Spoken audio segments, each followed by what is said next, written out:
Los asesinos en serie tienen el rasgo común de ser astutos y muy sabios. De este modo, han podido librarse de los crímenes con facilidad e incluso repetirlos en muchos casos sin ser descubiertos. Su alto nivel de inteligencia les ha facilitado engañar a sus víctimas, atraerlas y asesinarlas. Sin embargo, los asesinos en serie más inteligentes también cometen errores que a veces acaban con su detención. En este vídeo, echaremos un vistazo a algunos de los asesinos en serie más tontos que fueron pillados por las cámaras. Primero, el asesino del maniquí. Shane Allen Schindler es un asesino en serie estadounidense al que también llaman el asesino del maniquí. Como la mayoría de los asesinos en serie que tienen como víctimas a personas vulnerables, Shane Schindler disfruta de alguna manera acabando con la vida de personas sin hogar, y ha sido responsable de al menos el asesinato de 2 personas sin hogar en Las Vegas. Su localización ha sido bastante útil hasta ahora, ya que Las Vegas encabeza la lista de las ciudades con mayor población de sin techo del país. Se calcula que unas 9 de cada 1000 personas en Las Vegas son sin techo, y ha habido un aumento a lo largo de los años en lugar de un descenso. Por ello, Schindler siempre ha tenido éxito a la hora de acabar con la vida de los sin techo de Las Vegas. Las personas sin hogar son un punto débil para los asesinos en serie, ya que son vulnerables, y no se harán muchas preguntas sobre ellos cuando hayan desaparecido. La caza del asesino de Mannequin comenzó después de que la policía advirtiera algunas conexiones entre 2 asesinatos ocurridos en Las Vegas. Los 2 crímenes no solo ocurrieron en el mismo lugar. Las 2 víctimas eran indigentes y dormían en descampados. También observaron que ambas víctimas murieron de graves heridas en la cabeza. Tras determinar que estos 2 asesinatos no podían ser una mera coincidencia, los hombres de azul iniciaron una investigación sobre el asunto. La primera víctima fue Daniel Aldape, de 46 años, quien, tras perder su plaza en un albergue para indigentes, se encontraba en la fría calle de Las Vegas. Daniel trabajaba en una emisora de radio hasta que las cosas se torcieron y se quedó sin techo. No perdió el contacto con su familia en todo ese tiempo y se mantenía al tanto, llamando cada pocas semanas. Daniel llevaba durmiendo en la calle unos 4 meses antes de que ocurriera el trágico incidente.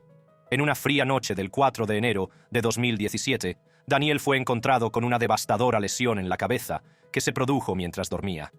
Tenía el cráneo completamente aplastado. Apenas un mes después de la muerte de Daniel, un indigente de 60 años, David Dunn, fue asesinado a machetazos mientras dormía cerca de la intersección de City Parkway y Grand Central Parkway, donde Daniel fue asesinado. Un indigente también denunció haber sido golpeado en la cabeza mientras dormía en la intersección, pero nunca vio al agresor.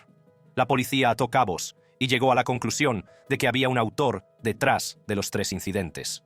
Llegados a este punto, necesitaban encontrar al autor, o de lo contrario, el número de cadáveres seguiría aumentando, y eso podría llamar la atención de los medios de comunicación. Sin embargo, pronto se les acabó la suerte, ya que no había vídeos de vigilancia en las zonas, ni testigos, puesto que el descampado era una zona desierta. En un intento de atrapar al autor y obtener pruebas contundentes, decidieron actuar a la antigua usanza. Al capitán del Departamento de Policía Metropolitana de Las Vegas, adscrito al caso, se le ocurrió una idea. El capitán Andrew Walsh sugirió que se colocara un maniquí disfrazado de indigente en el descampado para atraer al asesino en serie.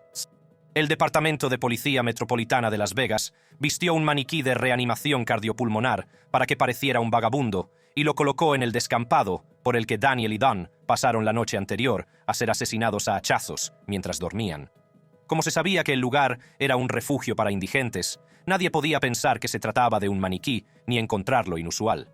Colocaron cámaras alrededor de la zona desierta del centro de Las Vegas y tenían agentes encubiertos patrullando la zona. Cuando amanecía, recogían el maniquí y lo metían en su furgoneta hasta la noche siguiente. Después de 3 semanas de esta rutina, finalmente dio sus frutos. El 22 de febrero de 2017, vieron cómo un hombre, que más tarde fue identificado como Shane Schindler, se paseaba por la intersección en plena noche. Sacó un martillo de bola de 4 libras y empezó a golpear repetidamente al muñeco en la cabeza. Probablemente pensaba que era un indigente indefenso al que acababa de asesinar. Se alejó lentamente, solo para descubrir que acababa de entrar en una trampa y que la policía estaba por todas partes. El joven de 30 años fue detenido y llevado a comisaría para ser interrogado. Shane Schindler fue acusado de intento de asesinato de un objeto inanimado y de la muerte de Don y Daniel. Sin embargo, se retiraron los cargos que le relacionaban con la muerte de los dos indigentes, ya que no había pruebas sustanciales de que realmente los hubiera matado. El vídeo en el que se le veía golpeando lo que el tribunal denominó un señuelo humano no fue suficiente para convencerles de que había asesinado a Daniel y Dunn. El tercer indigente agredido no pudo identificarle. Sin embargo, Schindler admitió que atacó al muñeco pensando que era una persona real. Como resultado, fue condenado a 20 años entre rejas, mientras que otros cargos fueron retirados por falta de pruebas básicas. 2. El caníbal de la ballesta. Mientras que la mayoría de los asesinos en serie fueron captados por una cámara por error o cayeron en una trampa como se ve que hizo Shane Schindler, hay unos pocos a los que no les importó después de ser captados por una cámara de CCTV y siguieron matando como si nada hubiera pasado. Stephen Griffiths es uno de los asesinos en serie que no se inmutó al ser captado por una cámara de CCTV tras matar a una de sus víctimas. En lugar de eso, hizo algo inesperado. Lo que hizo exactamente, bueno, vamos a llegar a eso en un momento. Stephen Sean Griffiths, también conocido como el caníbal de la ballesta, es un asesino en serie cuya historia parece demasiado loca para ser real. Griffiths nunca fue un fan de las armas y solo las utilizaba con sus víctimas cuando estaba empezando. En su lugar, prefería un arma igualmente terrorífica, la ballesta. Esto explica cómo se ganó el apodo de el caníbal de la ballesta. Griffiths, antes de cumplir la mayoría de edad, ya tenía unos antecedentes penales impresionantes. De niño, se dedicaba a robar en tiendas, e incluso fue condenado a 3 años de prisión preventiva a los 17 años tras acuchillar a un dependiente en la cara. Sin embargo, perdió el contacto con sus padres durante su reclusión y no dudó en compartir su sueño de convertirse en asesino en serie con su agente de libertad condicional y su psiquiatra. Griffiths creció hasta convertirse en una amenaza para su comunidad y para Bradford en general. Fue puesto en libertad al cabo de 1 año, pero pronto regresó al confinamiento. En 1989, Griffiths se metió en problemas porque llevaba consigo una pistola de aire comprimido. Antes de eso, había utilizado la pistola para disparar a pájaros y luego los abría para estudiar sus entrañas. Griffiths fue condenado entonces a 100 horas de servicios comunitarios como castigo. Tras abandonar la custodia de menores, fue condenado de nuevo a 2 años entre rejas después de apuñalar a una chica en la garganta. Su sueño de toda la vida, de convertirse en asesino en serie, se hizo más fuerte a medida que crecía. Griffiths, en un momento dado, empezó a estudiar a los asesinos en serie, centrándose en los asesinos de Moore, Jack el Destripador, el asesino del baño de ácido y el Destripador de Yorkshire, que era su favorito. Cuando Griffiths no pudo resistir más el impulso, empezó a matar a trabajadoras del sexo en la zona de Bradford. Era su forma de homenajear a Peter Sutcliffe, el Destripador de Yorkshire, que asesinó a unas 13 mujeres, en su mayoría trabajadoras del sexo, en esa misma localidad. Griffiths se convirtió en el rostro detrás de los asesinatos de Bradford, los asesinatos en serie de 3 trabajadoras sexuales en Bradford entre 2009 y 2010. Griffiths recorría el barrio rojo de Bradford en plena noche hasta encontrar a una trabajadora sexual. Era muy estratégico con su ubicación, ya que el distrito rojo de Bradford era una guarida de mujeres vulnerables. Así, le resultaba fácil encontrar trabajadoras del sexo que más tarde se convertirían en sus víctimas.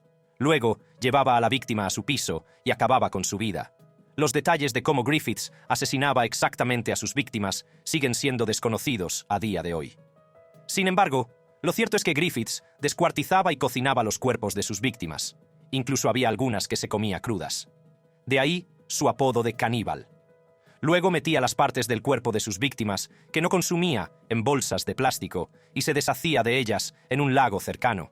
Algunas partes del cuerpo y tejido humano de sus 2 últimas víctimas se recuperaron en el río Aire, en Shipley, cerca de Bradford. Siguiendo los pasos de su asesino en serie favorito, Griffiths asesinó a una prostituta llamada Susan Rushworth el 22 de junio de 2009. 1 año después, reanudó sus asesinatos, matando a otra trabajadora sexual llamada Shelley Armitage. Sin embargo, sus asesinatos en serie llegaron a su fin con su última víctima. Griffiths había atraído a su piso, como de costumbre, a Suzanne Blamires, una trabajadora del sexo. Pero ella sintió que algo iba mal e intentó escapar. Griffiths le disparó mortalmente con una ballesta y la apuñaló. Mientras salía del lugar con el arma homicida, un circuito cerrado de televisión, que estaba específicamente fijado en el pasillo para vigilar a Griffiths, captó todo el incidente. La policía, en previsión de un incidente, había dado instrucciones previas a la comunidad de propietarios del piso en el que vivía Griffiths para que instalara una cámara de CCTV para poder vigilarle. El caníbal de la ballesta se quedó un rato mirando el circuito cerrado de televisión y luego hizo un gesto con el dedo para demostrar que no le importaba. Griffiths fue detenido el 24 de mayo por la policía de West Yorkshire tras ser grabado por las cámaras de seguridad. Ante el tribunal, Griffiths se presentó como el caníbal de la ballesta, alias que más tarde le sirvió como nombre oficial de asesino en serie. El 21 de diciembre de 2010, Griffiths se declaró culpable de los asesinatos de Susan Rushworth, Shelley Armitage y Suzanne Blamires. Fue condenado a cadena perpetua sin libertad condicional. Griffiths había intentado suicidarse varias veces mientras estaba encarcelado y una vez hizo una huelga de hambre de 120 días. Tercer destripador de abuelas. Si eres un asesino en serie que asesina a sus víctimas en su casa, lo último que deberías tener en tu apartamento es una cámara de CCTV. Esto debería ser de conocimiento básico, pero parece que la abuela destripadora probablemente no vio esto como un problema. Y este tonto error fue todo lo que la policía necesitó para resolver la repentina desaparición del marido de Tamara y otros 10 asesinatos. Tamara Samsonova es una asesina en serie rusa a la que se ha relacionado con más de 14 asesinatos entre 2000 y 2015, la mayoría con extrema crueldad. También se la conoce como la abuela destripadora, en referencia a la poderosa y a veces oscura figura del folclore eslavo. Tamara Samsonova comenzó sus asesinatos en serie a finales de sus 50 años. Se cree que la primera víctima de la abuela destripadora fue su marido, Alexei Samsonova, que desapareció repentinamente en 2000. Las autoridades buscaron su cuerpo, pero no encontraron nada. Probablemente asesinó a su marido y se deshizo del cadáver, pero no hay pruebas que respalden esta afirmación. Según algunos informes, Tamara Samsonova estaba obsesionada con Andrei Chikatilo, un famoso asesino soviético que confesó 68 asesinatos y fue condenado a muerte. Un vecino que había vivido cerca de Tamara Solomonova confirmó su obsesión con el infame destripador de Rostov. La abuela destripadora tenía antecedentes de enfermedad mental, lo que podría explicar algunos de sus extraños comportamientos. Se sospecha que Tamara luchaba contra la esquizofrenia y ha sido ingresada 3 veces en hospitales psiquiátricos. Tras la muerte de Alexei, alquiló una habitación de su apartamento a un inquilino que resultó ser su siguiente víctima. Los investigadores afirman que mató al inquilino el 6 de septiembre de 2003 durante una disputa. A continuación, descuartizó el cuerpo del inquilino y lo abandonó en las calles de la vía de San Desifis. Tamara Samsonova escribió en su diario detalles aterradores de cómo asesinaba y descuartizaba a sus víctimas. La policía, al registrar su apartamento, encontró el diario, que contenía detalles de algunos de sus asesinos. Una de las entradas contenía detalles sobre el asesinato de su inquilino. Maté a mi inquilino Volodia, lo corté en pedazos en el baño con un cuchillo y puse los trozos de su cuerpo en bolsas de plástico y los tiré en diferentes partes del distrito de Frunzensky. La abuela destripadora, asesina en serie, confesó 11 asesinatos en el diario que escribió en ruso, inglés y alemán. Sin embargo, las autoridades se han negado a hacer públicos más detalles de su diario hasta que finalice la investigación. En marzo de 2015, Tamara Samsonova pidió a una amiga que le diera cobijo mientras reformaban su apartamento. Más tarde, una amiga de ambas convenció a Ulaniova para que acogiera a Tamara Samsonova. Valentina Nikolaevna Ulanova, de 79 años, aceptó, ya que era por un momento. Las dos empezaron a vivir juntas en el apartamento de Ulanova, en la calle Dimitrov, con Tamara Samsonova ayudando en las tareas domésticas. Tras unos meses de convivencia, Tamara empezó a disfrutar del apartamento de Ulanova y se negó a mudarse. Pero esto no le sentó bien a Ulanova, ya que ese no era su acuerdo. Con el tiempo, la relación entre Samsonova y Ulanova se agrió, y esta última acabó diciéndole a Samsonova que se marchara.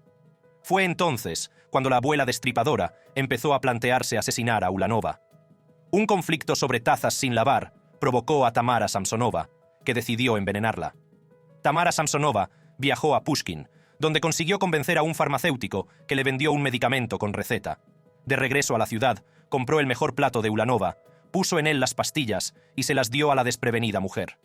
La sobredosis de somníferos dejó inconsciente a Ulanova, lo que permitió al asesino en serie desmembrar su cuerpo con una sierra mientras aún estaba viva. La noche del 23 de julio, Samsonova encontró el cuerpo de Ulanova tendido en el suelo de la cocina y sacó 2 cuchillos y una sierra para desmembrarla. Lo primero que hizo fue cortarle la cabeza con la sierra y dividir el cuerpo por la mitad. Después, procedió a desmembrar el cuerpo en pedazos.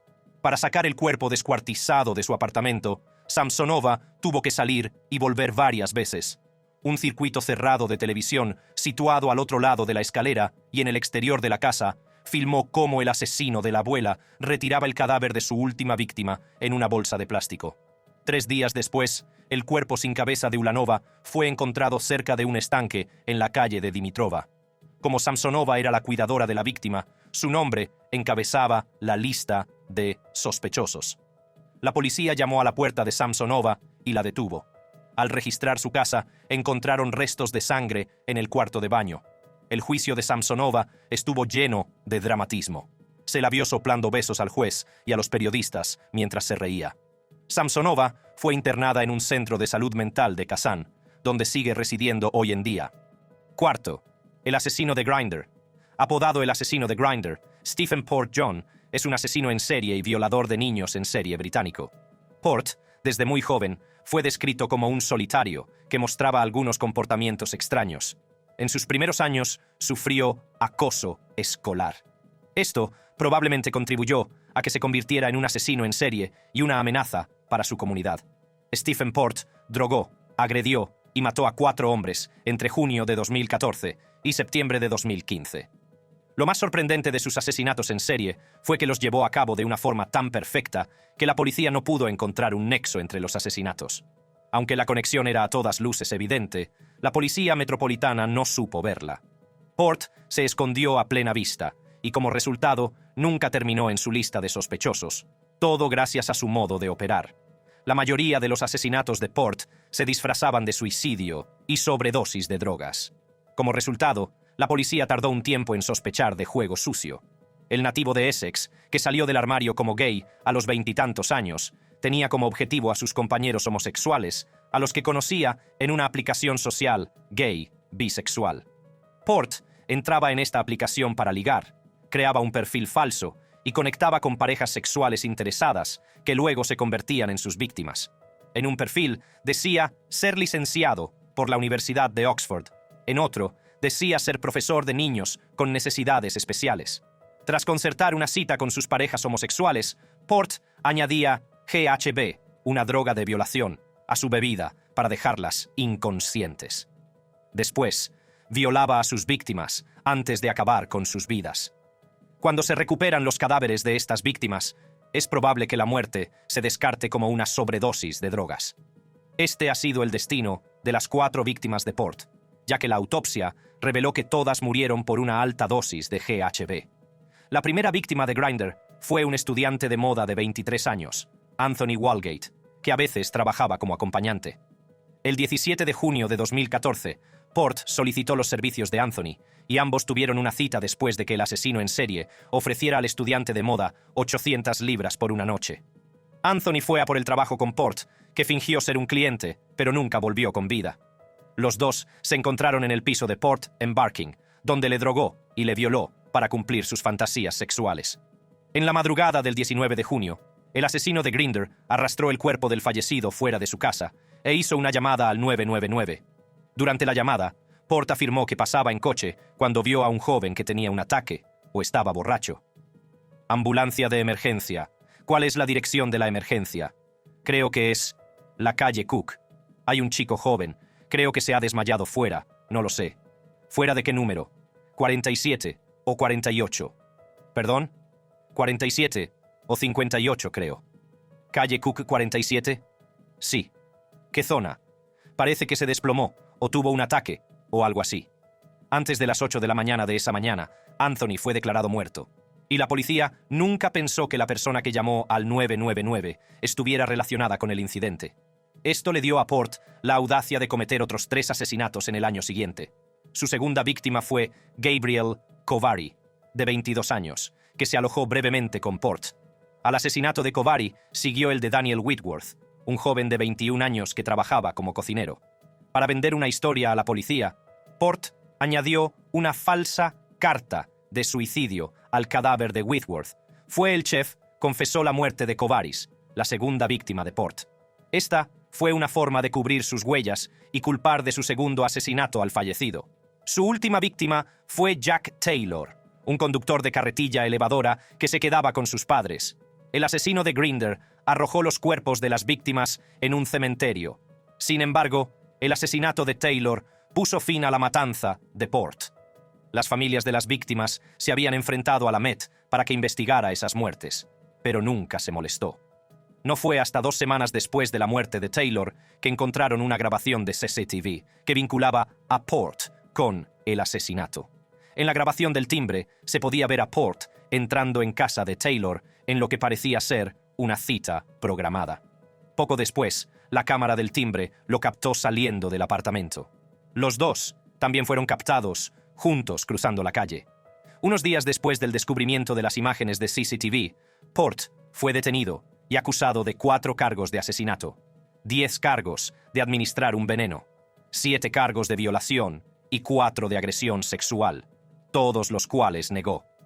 El 25 de noviembre de 2016, Stephen Port fue declarado culpable de los asesinatos, violaciones y agresiones de sus 4 víctimas. A continuación, fue condenado a cadena perpetua entre rejas. 5. Willy Suárez Maceo. Willy Suárez Maceo era un presunto asesino en serie nacido en Cuba que operaba como el asesino del maniquí, el primer asesino en serie de nuestra lista. El asesino del maniquí era el asesino en serie estadounidense que tenía como objetivo a personas sin hogar en Las Vegas y fue capturado tras caer en una trampa. Al igual que el asesino del maniquí, Suárez también tenía como objetivo a personas sin hogar en Miami y se le ha relacionado con el asesinato de 2 indigentes en Miami. Según las autoridades, el agente inmobiliario tenía como objetivo a indigentes vulnerables que dormían en la calle. Suárez se paseaba por la ciudad en su Dodge Charger negro, atacando a las víctimas cercanas. Sorprendentemente, Willy Suárez Maceo no tiene un currículum criminal impresionante como los otros asesinos de esta lista. De hecho, su transición de magnate inmobiliario de éxito a asesino en serie sigue siendo un misterio hasta la fecha. Suárez no tenía antecedentes penales en el estado de Florida y aparecía como un agente inmobiliario profesional bien vestido en su perfil online. Parece demasiado limpio para estar implicado en asesinatos en serie, pero los asesinos en serie no lo ponen en sus caras. Las cosas dieron un nuevo giro para Suárez cuando el Departamento de Policía de Miami hizo una rueda de prensa en la que acusaron al agente inmobiliario de asesinar a 2 indigentes y de intentar asesinar a otro indigente, todo ello ocurrido en Miami. Según las autoridades, disponen de grabaciones de vigilancia que muestran a Suárez Maceo acabando con la vida de los indigentes. Suárez fue acusado inicialmente de intento de asesinato durante su detención en 2021. Sin embargo, los cargos fueron finalmente actualizados a 2 cargos de asesinato en primer grado. El agente inmobiliario está ahora acusado de 2 asesinatos en primer grado, un intento de asesinato y un intento de asesinato premeditado por la oficina del fiscal del estado de Miami-Dade.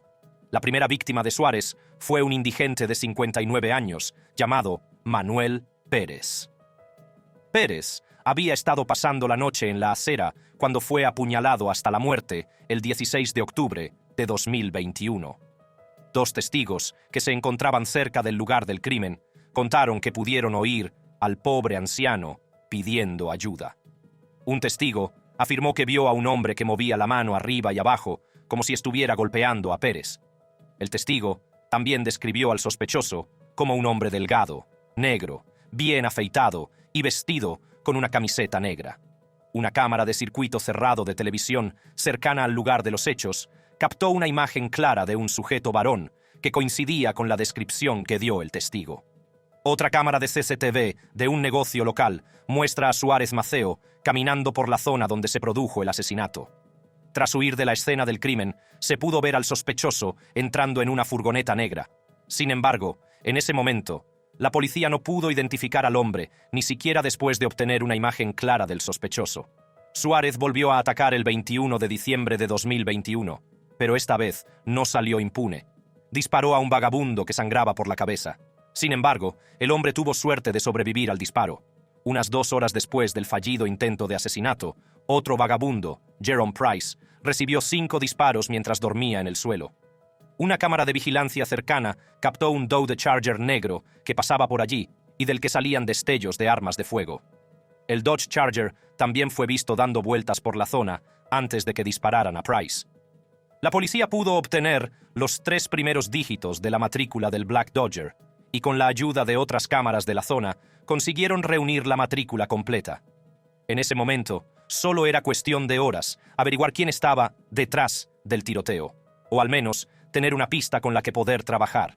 Tras comprobar la matrícula, resultó ser Maceo Pérez, un agente inmobiliario con licencia. La matrícula era todo lo que necesitaban para resolver el misterioso asesinato de Manuel Pérez, ya que el sospechoso se fue en ese mismo coche. El 22 de diciembre de 2022, Suárez Marceo fue detenido a la salida de su lugar de trabajo.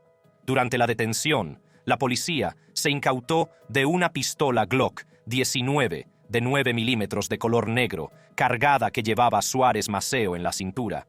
Los resultados balísticos de la Glock de 9 milímetros incautada a Suárez Maceo confirmaron que el arma estaba relacionada con los casquillos encontrados en ambas escenas del crimen. Suárez Maceo está defendiendo su caso ante el tribunal y un juez de circuito le denegó la libertad bajo fianza en diciembre de 2021. 6. Joanna Dennehy. Otra asesina en serie cuyo error tonto dio a la fiscalía más pruebas para encerrarla entre rejas es Joanna Dennehy, la mujer detrás de los asesinatos de la zanja de Peterborough. Aunque el circuito cerrado de televisión no la pilló infraganti, se utilizó durante los juicios. El vídeo se mostró a los miembros del jurado durante los juicios de los cómplices de Dennehy en el Cambridge Crown Court Trial. Joanna Dennehy es una mujer de Cambridgeshire que planeó y ejecutó los asesinatos de la zanja de Peterborough, el asesinato en serie de 3 hombres que tuvo lugar en Cambridgeshire, Inglaterra, allá por 2013. Las 3 víctimas fueron encontradas con heridas de arma blanca. Dennehy reveló a Stretch, uno de sus cómplices, que apuñalaba a los hombres para entretenerse. De alguna manera, encuentra divertido matar hombres, y en solo 10 días, la madre de 2 hijos fue capaz de clavar 3 víctimas. De alguna manera, Denny desarrolló un odio hacia los hombres y se centró en ellos durante los 10 días que duró su matanza. Llegó a afirmar que no quería matar a una mujer, especialmente si tenía hijos. Según algunos informes, planeaba matar a un total de 9 hombres, siguiendo los pasos de los famosos asesinos Bonnie y Clyde. Su madre describió a la asesina en serie como una niña sensible que lloraba si mataba por error a un gusano mientras crecía. Pero a mediados de su adolescencia empezó a cambiar. Dennehy empezó a faltar a clase, a tomar drogas e incluso a salir con un hombre 5 años mayor que ella. A los 16 años se escapó de casa con su novio. La primera víctima de Joanna Dennehy fue un ciudadano polaco de 31 años llamado Łukasz Slabosewski. Dennehy conoció a Łukasz a raíz de su interés mutuo por la bebida y las drogas. Ambos se conocieron en Peterborough, donde tomaron una copa juntos antes de que Dennehy atrajera al desprevenido hombre a casa de uno de sus caseros. Al parecer, Łukasz dijo a sus amigos que había quedado con una mujer que se convertiría en su nueva novia. Dennehy vendó los ojos a Łukasz antes de apuñalar al hombre de 31 años en el corazón. Después, Dennehy guardó su cadáver en un contenedor hasta que encontró a su siguiente víctima. 10 días después de su primer asesinato, Dennehy consiguió su segunda víctima. Esta vez no fue muy lejos en busca de una víctima, sino que fue a por alguien de su entorno.